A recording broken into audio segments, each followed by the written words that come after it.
New Thought Media Network. We are a global broadcast network of positive music, media, and entertainment, inspiring humanity's evolution along the journey of enlightenment and creating a world of love, peace, empowerment, and prosperity for all. New Thought Media Network. Positively inspiring.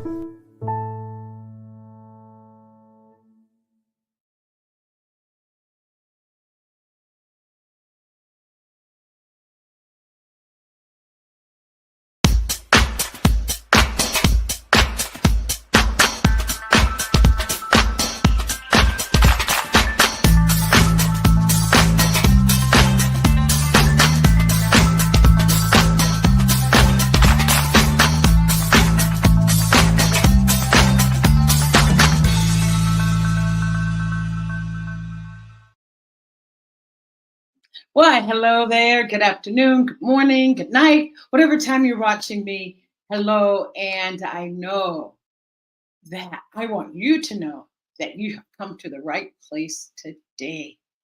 So, my name is Bonnie Gonzalez, your doula for grief. I am a grief coach. I am a certified grief educator. I'm a registered nurse. I'm a religious science practitioner and a licensed soul collage facilitator, and also a human being right here with you, navigating these beautiful waters called life, grief, choppy waters of grief. So just welcome. I want you to know, as I said, that you've come to the right place, especially if you are just starting on your journey of recovering from grief and moving through that, moving down that path, that this program can so support you in doing that. And if you're returning, I'm glad to see you back, glad to have you here with me. And before I move into our program, there's a couple things I'd like to just share. Last week, I just had the opportunity, a beautiful opportunity to participate in the Convention of the Americas, which happens right here at Lake Chapala. I happen to live close by, but it's an international convention. And this year, the theme was "Tu luz es mi luz," your light is my light. And it was just absolutely beautiful. It's a bilingual. It has simultaneous translation, so English or Spanish. You're always kept in the loop and always know what's going on. But more than just hearing language and hearing words, it was one of those conventions that you were feeling the entire time, feeling that unity that we all always talk about, the unity, the oneness, the togetherness, and just feeling into love, which is the greatest power of all. I feel that was the biggest takeaway. I don't know about you, but I spend a lot of time on Zoom, and it's, everybody's in their Zoom square, but here people were out of their squares and they were absolutely human, and you could embrace and just be in that auric and energetic feel of other people. It was absolutely wonderful. We had great speakers, Reverend Jeffrey Ryan out of Riverside in California, Reverend Sonny Cantrell. And if you're part of CSL, which is Centers for Spiritual Living, because this convention was one of those, New Thought, Ageless Wisdom, which is what CSL, the philosophy of CSL is. So this was a CSL sponsored convention. And if you want to know more about what CSL is doing and programs, just go to CSL, C as in Charlie, S as in Sam, L as in Larry.org. There's beautiful programs coming up. CSL is participating in the International Peace Day that happens in September 21st, and go and see what you can do to lend your efforts to peace. And it's not even about paying money or contributing, none of that. It's like, what can you do in your own local community to further the awareness of peace in the world? And they've got some lovely art projects that you can participate in. So I just wanted to put that plug in for CSL, for Centers for Spiritual Living. And as you know, the owner of this network, Reverend Dr. Robert Brzezinski, is administered through CSL. So therefore, this makes this program and his channel New Thought, Ageless Wisdom also. So with that said, I want you to just make this hour about you and for you. Go and grab a cup of tea, a cup of water, a cup of lemonade, if you're in a cold, again, whatever it is that makes you feel comfortable and cozy and settled in for a little bit. Do that. Take care of that. We have a few minutes before I start on our theme. And so I want to take this opportunity right now to dedicate this program to the memory of Perry Akins. He was a family friend that made his transition last night.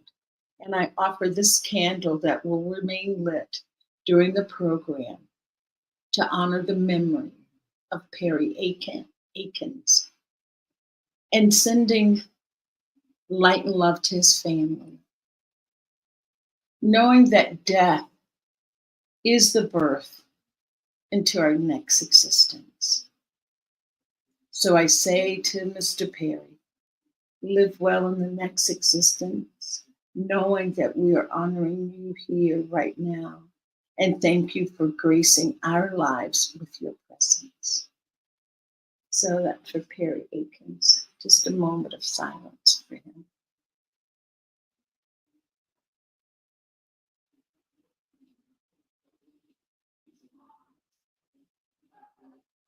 Thank you. And that this candle will remain lit for him throughout the program. And I want to take this time as well to send some healing energy to people. And that would be Kathy Rothenberger. That's my producer's wife. Joe is my producer, Joe Rothenberger. And she's in the hospital. So just send her love. Just send her love and send her that healing energy from the heart. And also I have a beautiful friend that is visiting from California down here in Chapala. And her name is Freya Hermanson. And Freya is not feeling well today. So let's send her that same wonderful, wonderful healing energy that is filled with love and light. So thank you. So get well, Freya, and get well, Kathy. And I want to say hi to my friend Megan, that is usually out there. And why don't you become a part of this program and just drop a comment, ask a question, and I will answer it, respond back. Even if the program's over, I still get the comments that come in. So thank you, thank you. Okay, well, with that said, I'm going to take a deep breath and get back to the reason that we're here, and that is to discuss grief. And my theme today that was all planned out was the wisdom of grief. Jerry Paul, another doula for grief, and calls herself a midwife of grief.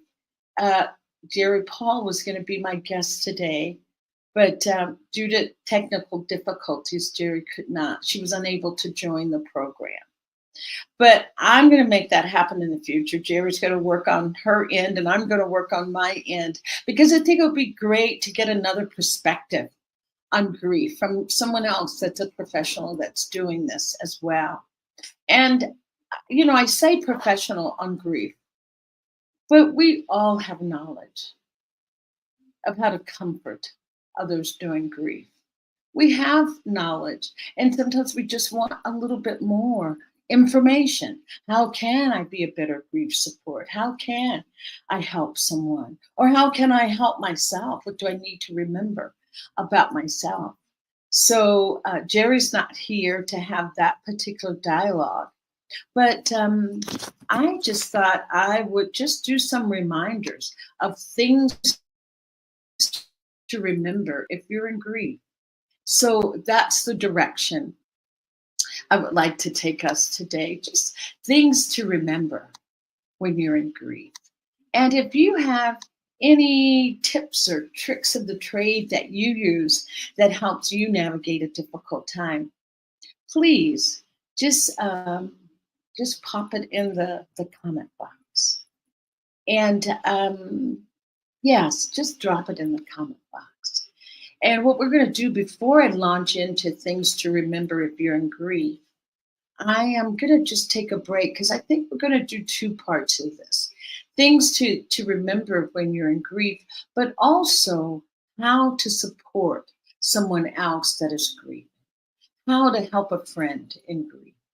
So with that said, sit back, get comfy, get your tea, get your coffee, get your wine, get your lemonade, and and for Freya and Kathy, maybe get your health drinks together and come back. So I'm going to take a little break, and we'll come back and we'll get started on our theme that is for right now, things to remember if you're in grief.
Thank you, Joe. So welcome back.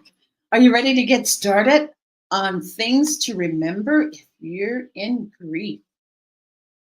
You know what? A little poem just popped up here that I wasn't expecting, so maybe it wants to be read. Let me just read you this little poem. And it's by Hafez. I am a great lover of the readings of Hafez. And it starts out, don't surrender your loneliness so quickly. Let it cut you more deep. Let it ferment and season you as few humans and even divine ingredients can. Something missing in my heart tonight has made my eyes so soft, my voice so tender, my need for the divine absolutely clear. And I substitute the word for grief, loneliness for grief. So I'll read it just substituting the word grief for loneliness. So don't surrender your grief so quickly. Let it cut you more deep. Let it ferment and season you as few humans and even divine ingredients can. Something missing in my heart tonight has made my eyes so soft, my voice so tender, my need for the divine absolutely clear. And I love that because I always say that grief does bring gifts. You know, grief is very transformational. You cannot go through an episode of grieving, be it a human loss or a living loss. You cannot go through that and not come out on the other side as a changed person. That is for sure. That grief does bring you gifts. So many people open up in areas and in ways that they had not envisioned before experiencing the grief. By being with it, they have able to, tap into recesses of themselves that was not available until grief came along and gave them that opportunity to experience other emotions that they normally would not have experienced. And that's why I love that poem when it says, let it cut more deeply, let it ferment and season you as few humans and even divine ingredients can.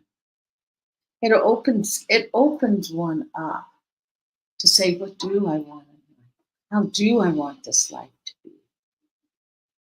So know that grief has a superpower, and that superpower is healing.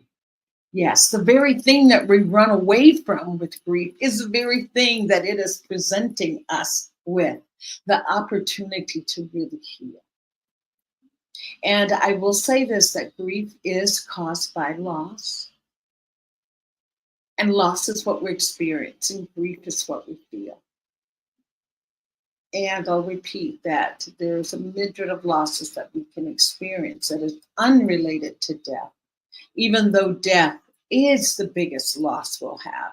I say the biggest hole that will ever be blown open in your heart is the loss of a loved one. But we have other incidences, situations, and events that happens that puts us in to grief.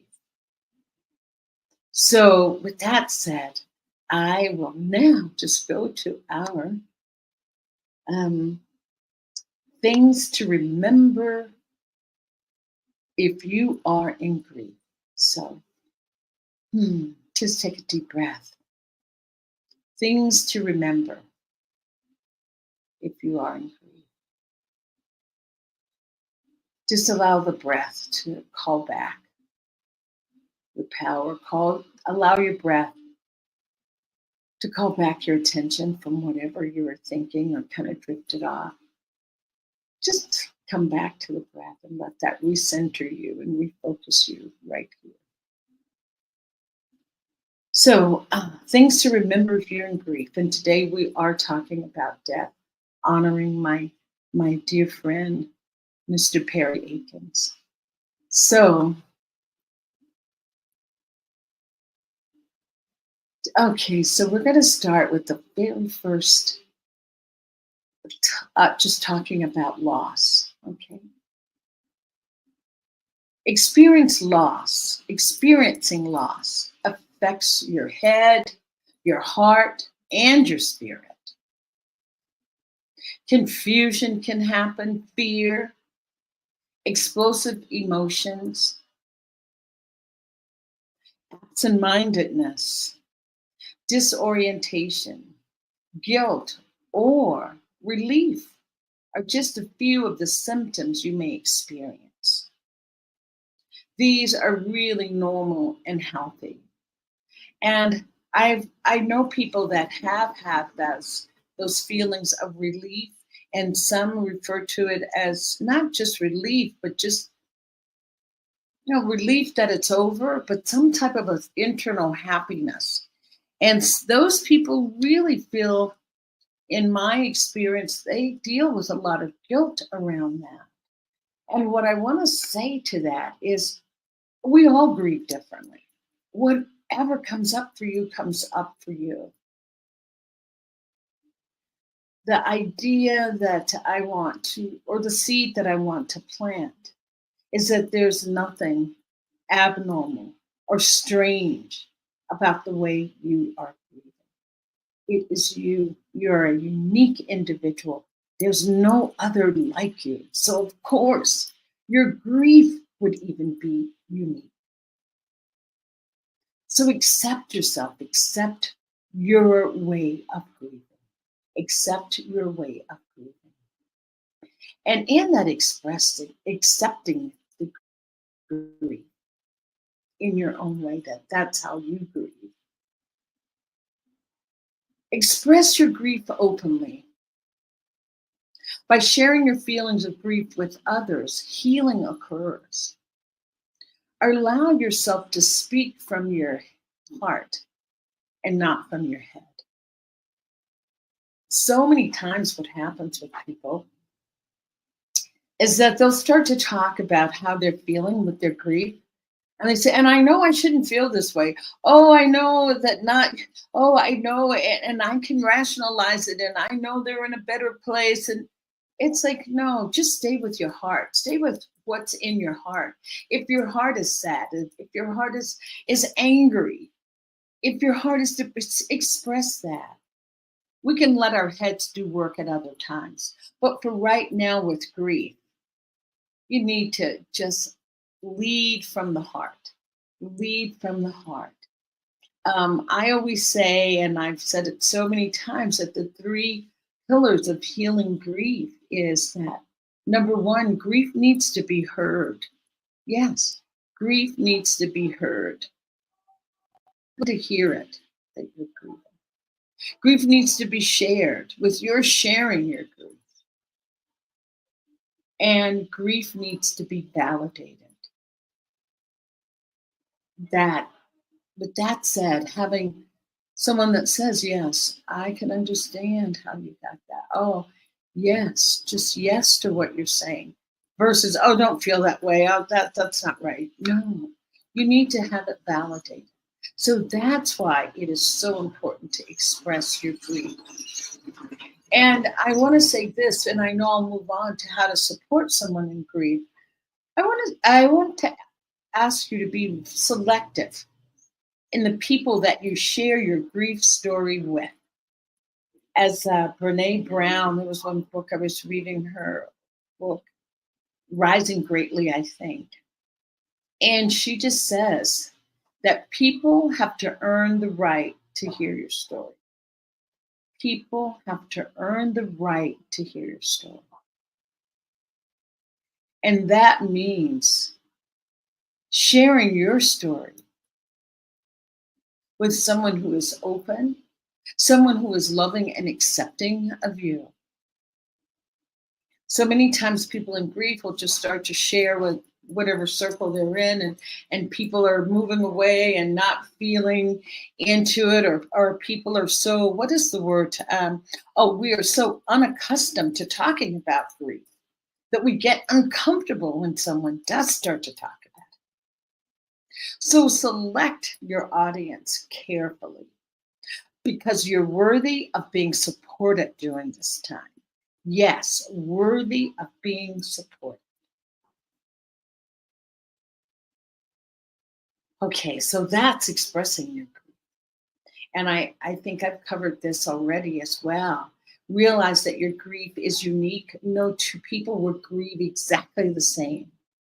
Don't try to compare your experience with that of other people. Oh, and if people say just the wrong thing, or you feel like, wow, I can't believe they said that. You know what? Just forgive them and release them. Because we don't have classes on grief etiquette. We don't have classes, we don't learn, or we aren't socialized to how to support people in grief. So know that we are all learning together. Individually we learn, but knowing that together we're better. We can be even more effective. So we're learning. So if someone says something, it wasn't the right thing, release it and let it go. Sometimes we can latch on to something that's ridiculous that someone said. and we can't seem to let it go. But just release it with, they don't know better. They haven't learned better. So with that said, we'll keep moving forward. Okay. The next quote, I just want to remind you that you can survive this. You may think you cannot, but you can. So switch that no in your head. Know that you can survive. You may not think so, but you can. That is one of those gifts of grief, is resilience. Allows you to see how resilient you are.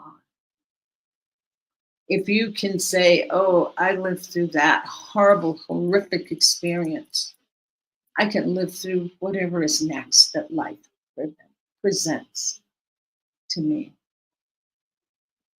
And Eleanor Roosevelt has a quote. I'm going to see if I can tap into my memory bank. I think she says something similar, that, that when something horrific happens, you just say, if I can live through this, I can live through anything. Knowing that I'm making it through this affirms that I can make it through anything. So I was ad-libbing. I hope Eleanor forgives me. In another area, the next reminder is try to put off major decisions for at least a full year. And that's something I'm sure that you've all heard throughout. Don't make any major decisions for a year. But sometimes people have to make decisions. It may be around your own survival and livelihood that you have to make a decision. Sometimes people have been in that anticipatory grief stage for a long time and have made plans for what they will do after their loved one transitions. So it may look like, oh, you didn't wait the year, but no, yes, that person has been with these thoughts and ideas and have planned ahead. And sometimes for survival, for economic reasons, for support reasons, people have to make those decisions. So if you can, hold off for a year. And the idea is that, our brain on grief is not always full throttle. I'll put it that way. Did you know that 10% of your brain power is being used to process the grief? So you're really not fully present for yourself to really make those decisions that may require some thought.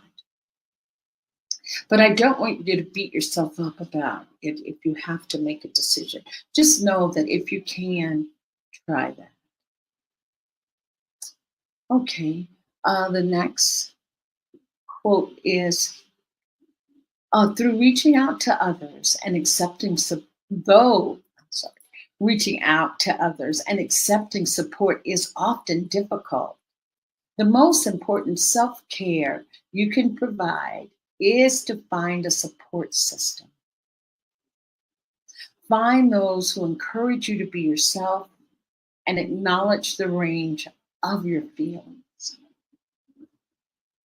So reaching out for support, it affirms what I say: don't do grief alone. Just don't do grief alone. And there's so many ways of getting support now. So many ways, especially that was the gift from the pandemic. I think Michael Beckwith calls it the Corona bonus, is that now there's so many online groups that are out there versus, getting in your car driving. And that could be absolutely wonderful that you got in your car and drove to be with people, with a group of people in person. I'm just saying, don't let the fact that maybe you don't have transportation, don't want to drive, don't let that limit you, because there are online groups. I just finished my certified grief educator program with David Kessler, Kessler. He's a grief expert who studied with Elizabeth Kubler-Ross. And I know that he has a support group online. It's just a minimal fee that you pay a month. And they meet weekly. He does handouts and just really helps you move through grief. And the name of his grief support is Tender Hearts. So look up Tender Hearts, David Kessler Grief Support. That can really be the place that you go, that you really feel like people understand you. They really get you. They know what you're talking about when you're talking about different episodes or different scenarios around grief. Oh, and also, my sister is in a group. Oh, the widows. I think it's just the widows. And also Soaring Spirits is another one. Soaring Spirits, the widows, and David Kessler, Tender Hearts. So there are places and spaces to go. There's opportunities that are available for you. And I would hate to see you suffer in silence, thinking that there is no place to turn or go. So, okay, thank you. So be tolerant of your physical and emotional limits. Your feelings of loss and sadness will probably leave you fatigued. Your ability to think clearly and make decisions may be impaired. Respect what your body and mind are telling you. Nurture yourself. And I just want to say that is up there with number one with expressing, taking care of yourself physically. Did you know that grieving is physically exhausting, not just emotionally and mentally, but physically exhausting? So take more naps if you need to. Sleep in if you can. But just know that, yes, my body just may need some more rest. Maybe that's why I'm feeling a little irritated and beyond cranky. Maybe just rest is in order. Rest, rest, rest. As you know, I'm a registered nurse by trade. And I remember a doctor saying that if I wrote you a prescription for bed rest, you would not be able to afford it, because that's how valuable rest is. So just to think, we can all afford rest. Rest, rest, rest. And then when you're finished resting, rest some more. Maybe just take a day of the week that you say, today is the day that I just rest. I put aside everything. I put aside the grief that I'm feeling. I put aside thinking about my loved one that's transitioned or whatever it is that you lost, the job I lost, the home. That this is the day everything is wiped clean from the slate. And I get to do what I want to do. Do I want to go and play tennis? Do I want to go to the pool? Do I want to call a friend and go out for a movie and just giggle and laugh at lunch? So just give yourself that space of physical and mental rest. Emotionally, your emotions need a rest as well. And this is one. Be patient and tolerant with yourself. Find ways to forgive yourself. What is beyond your control, and focus your energies on things you can control. Be patient and be tolerant with yourself. Find ways to forgive yourself. Forgiveness is a big, valuable tool. So, and you can allow or search for meaning. The search is often another normal part of the healing process. Some questions have answers and some don't. And if you are searching, try journaling, try writing out your feelings. If you're not a journaler, then okay, we all have phones now and recorders on our phones, and we can record ourselves. Speak into a recorder, speak into the recorder of what it is that you're asking, the question that you're asking. Why did this happen? Why did this happen? What could I have done? So, as I said, some things don't have answers. But if that, it's okay. It's okay to search for meaning.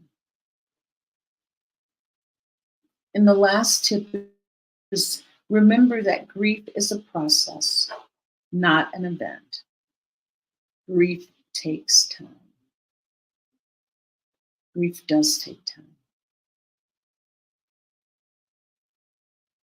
So those are just some of the high points to remember. If you're in grief, things to remember. And I just want to take a deep breath and shift gears to how to help a friend in grief. How to help a friend in grief. Because there'll be times that we're not in grief. I'm not in grief. You're not in grief. But you know someone that is in grief. So your friend's life, think of it this way. Think of it this way. Your friend's life is in transition after the death of a loved one. And you want to help, but you're not sure how to go about it. And so these are just some suggestions intended to help you turn your cares and concerns into positive actions. You know, we're a doer society, if you want to put it that. We want to do something. And remember that too.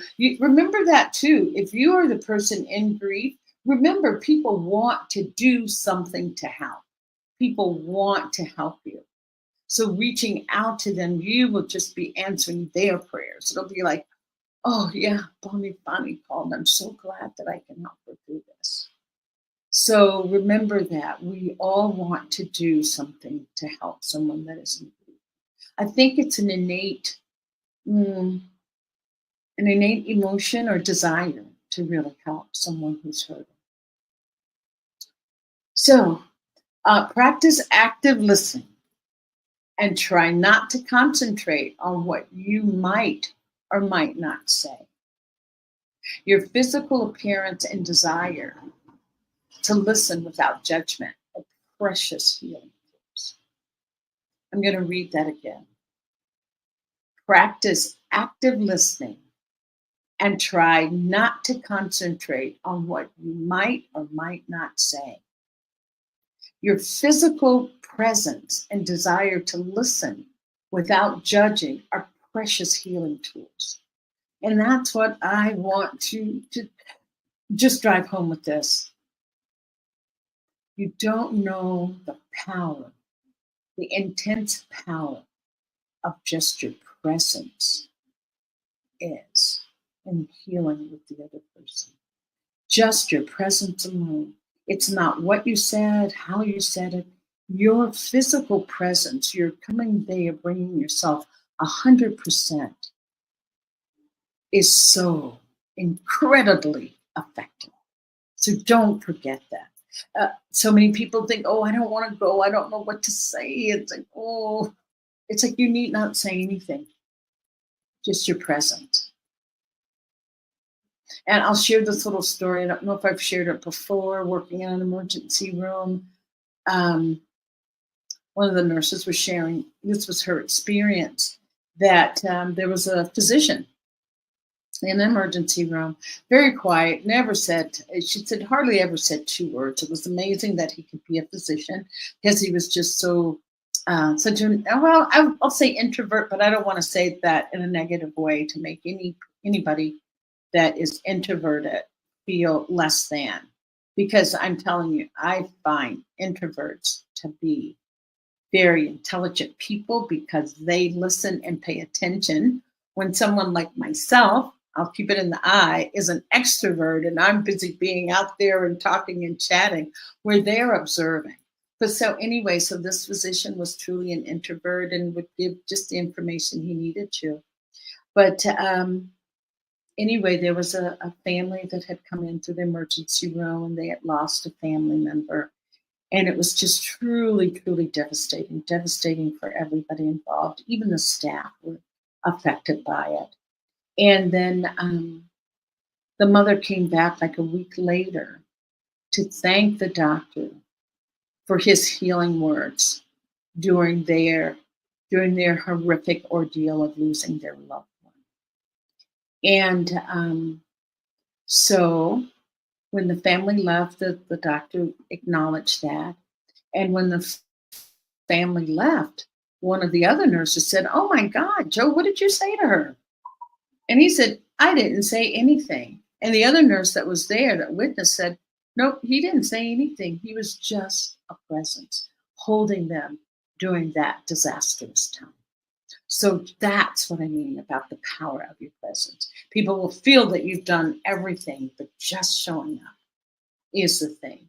And as I said, don't worry about what you to say or not. Don't even, that's, I know it may be a concern, and we'll talk about some things that you can say if you need to say something. Or my favorite thing to say is, "I'm here for you. I'm here for you." So, okay, refrain from comments like, "I know just how you feel." You have to honor the uniqueness of your friend's loss and expression of emotions. You can say, maybe, "I imagine," "I can imagine," or "I can't even imagine." Or how about, "I don't have words. I wish I had words to say that could heal." Acknowledging that you do want to have words, but maybe not having them. And as I said, a good fallback for me is, "I am here for you." Okay, so honor your friend to express a full range of feelings instead of trying to take those feelings away. They need to be felt and talked about as part of the healing process. And I know you can be tempted to say, "Oh, don't feel that way. Oh, don't grieve so hard." But allow them to express the range and depth of their emotions. Okay, and be aware of using cliches. Comments such as, "Time heals all wounds," and "at least he's out of his misery," hurt, and can cause more difficulty for you. Okay, so stay away from cliches. Realize and honor the uniqueness of your friend's grief and to be patient. Your friend's own life experiences and beliefs will help forge his or her grieving style and road to healing. So know that people do have their own cultural beliefs, their religious beliefs, and allowing them to have those, just realizing that. That's for you as a friend, just to realize that you may not always understand because you didn't have that cultural upbringing or spiritual belief. The other is offer practical help. Washing clothes, preparing food, and helping with transportation is just a few ways that you can show you care. And most of all, maintain contact, not just at the time of the loss, but in the weeks and the months after. A visit, a phone call, writing a note. All of these acts can comfort a friend and ease his or her pain. Be open and communicative, sharing your feelings, making clear, direct statements, and try to have as few expectations as possible. Expectations, what you expect from your friend. Reach out on the special occasions that are the hard ones for the friend, such as birthdays and holidays, anniversaries. Those are hard. Try to make a note. We all have smartphones now. We can set an alarm to call our friend on a certain day, just so that they know you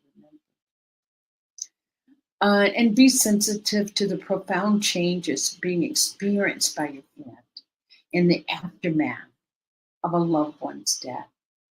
His or her life is, oh gosh, yes, is forever changed. So that's how you can support a friend in grief.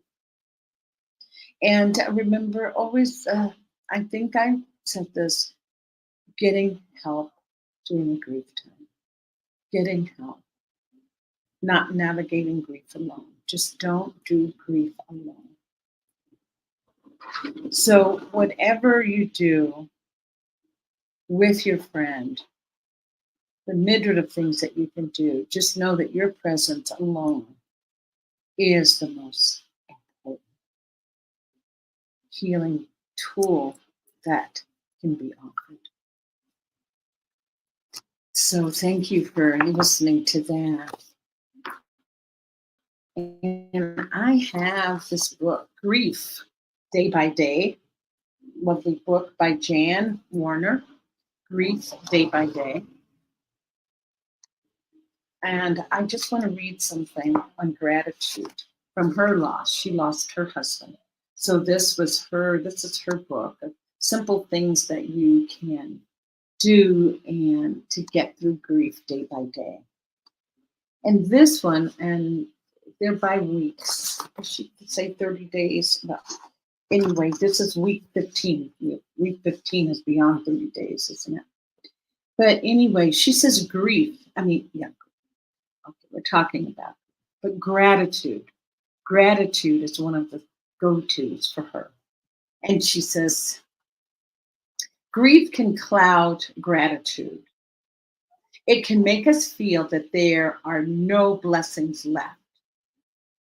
But gratitude still exists in us. Little seedlings buried beneath winter's frost. Gratitude needs to be nourished. She says, I find gratitude in the time I spend with my loved ones. I find it in the world. In my darkest moments, I can be grateful for indoor plumbing. I might think there is nothing left for me to be grateful for, but I stop, listen, look, and breathe. And I discover I am grateful. I am grateful for elephants who mourn their dead, for the theater, for laughter, for warm blankets, and all of you who are walking this path with me. She finds gratitude and she's grateful for all the people that are walking this path of grief with her. So just wanted to offer that falling into gratitude, and that can help all of our lives, no matter the type of loss that you're experiencing. Falling into gratitude, even for what I said, our living losses where no one died, but there's tremendous loss. Falling into gratitude. And we're going to come to a close here. I know it's a little early. It feels like playing hooky not playing hooky from school, getting out of work early because you finished early. But we're going to bring it to a close. I'm going to close with this James Baldwin quote. And what do I do right now? It is necessary, why in darkness, to know that there is a light somewhere. To know that in oneself waiting to be found, there is a light. I'm going to read it once more. It is necessary, why in darkness, to know that there is a light somewhere. To know that in oneself waiting to be found, there is a light. So allow that grief to lead you back to your own internal light. And as that conference that I just attended, too loose as me loose, your light is my light. That's why we heal together. Grief is truly a communal event, that what touches one touches all. So know that. So I thank you for joining me today. And let's just close this way, in the way that I love to close. I just want you to right now, right after we finish, go to the mirror, look in your own eyes, and just say, what do I need today? What do I need today? Whatever comes up, honor that, because you are worthy, so worthy of healing. So with that, I say thank you. Namaste. Don't do grief alone. Thank you. Until next time.